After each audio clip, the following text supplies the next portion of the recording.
అంటే ఇక్కడ ఎవరికన్నా సిమ్టమ్స్ చేసుకోవాలంటే జస్ట్ ఒక 2-3 సిమ్టమ్స్ చెప్తా. బిడ్డ 2 నిమిషాల పైన ఒక్క దాని మీద ఫోకస్ ఉండదంట, ఒకటి కుదురుగా ఉండడంట, లేచిపోతూ ఉంటాడు, ఒకటి చేయమంటే మానేస్తూ ఉంటాడు. అలాంటి వారికి ఈరోజు ఈ షార్ట్స్ రీల్స్ లాంటివి ఇంకా వర్స్ట్.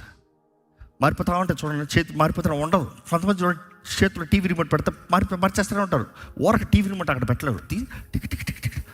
దీస్ ఆర్ ద సిమ్టమ్సా? నేను చెప్పేది కదా, సైకాలజిస్ట్ చెప్పేది, స్టడీ చెప్పేది. బట్ దెన్ వీళ్ళు ఎలాగుంటారంటే ఒక్కటి తిన్నగా చేయలేరు.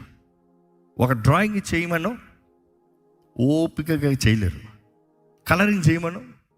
ఎందుకంటే స్కూల్లో ఎలాంటి యాక్టివిటీస్ ఇచ్చినప్పుడు టీచర్స్ కనిపెట్టాలి. ఈరోజు ఎంతమంది టీచర్స్ కనిపెట్టే పేరెంట్స్ చేస్తారో తెలియదు. ఎందుకంటే కలరింగ్ వేసేటప్పుడు ఆ బిడ్డ పేషెంట్కి వేయించేలాగా నేర్పించాలి. ఆ బిడ్డ వేయకపోతే ఎందుకు వేయట్లేదో గమనించాలి. అందుకని తల్లిదండ్రులుగా నేను అంటాను, బయటోడికి అంత పని ఉండదు, అంత బాధ్యత ఉండకపోవచ్చు, తల్లిదండ్రులకి ఎలా ఉండాలి?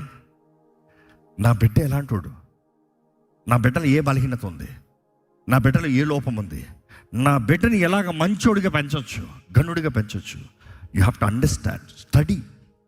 ఈ anxiety disorder they cannot focus on anything. అదే సమయంలో యాంగ్జైటీ డిజార్డర్స్ ఉన్నవారు ఊరికి అబద్ధం ఆడేస్తారంట. పిల్లలు కొంతమంది ఊరికి అబద్ధం ఆడేస్తారు. ఎందుకు అబద్ధం ఆడతారు? స్టడీ తెలియజేస్తుంది, వారు ఏంటి అని ఆలోచిస్తానికి ముందే just to defend or escape స్పాంటేనియస్గా వచ్చేస్తారంట నోట్లోంచి. అది అబద్ధం ఆడాలని ఆడతాం కాదంట. అందుకని కొంతమంది ఏం చేస్తారు, దబా దిబ్బా అని బాధి తిట్టిపడేస్తే అలాంటి వారి స్థితి ఇంకా వర్స్ట్ అయిపోతుంది. అంతే కానీ ఏమాత్రం మంచిది అవ్వదంట. అదే సమయంలో అలాంటి బిడ్డల్ని వాళ్ళని ఎలా ట్రీట్ చేయాలన్నప్పుడు ఆ బిడ్డ ఏదైనా మంచి చేశాడనుకో వారిని అప్రిషియేట్ చేయాలి. ఇదిగో నాన్న ఇది మంచిగా చేసావు, వెరీ గుడ్ అన్నావు అనుకో, ఆ బిడ్డ ఓకే మంచి కార్యము చేస్తే నన్ను అంగీకరిస్తారు, మంచిది చెయ్యాలి, నేను మంచిగా బ్రతకాలి నేను. అదే సమయంలో చెడు చేస్తాడనుకో, తప్పు చేశాడనుకో, ఆ బిడ్డను కొడతాం కాదంట, తిడతాం కాదంట, తిట్లు ఎప్పటికి ఎక్కవంట. తిట్లు ఎప్పుడు నేను అంగీకారం కాదు, నేను డినైడ్, నేను చచ్చిపోవాలి అన్న మనస్తత్వం డెవలప్ అవుతుందట. కానీ ఆ బిడ్డతో ఎలా చేయాలంటే 1-on-1 కూర్చుని ఆ బిడ్డతో మాట్లాడాలి. నాన్న నువ్వు చేసింది ఇది సరా? ఆ బిడ్డ చెప్తాడంట ఎస్సర్నో. అనేక సార్లు బిడ్డలు స్ట్రైట్గా చెప్పేస్తారు, నో అంటాడు.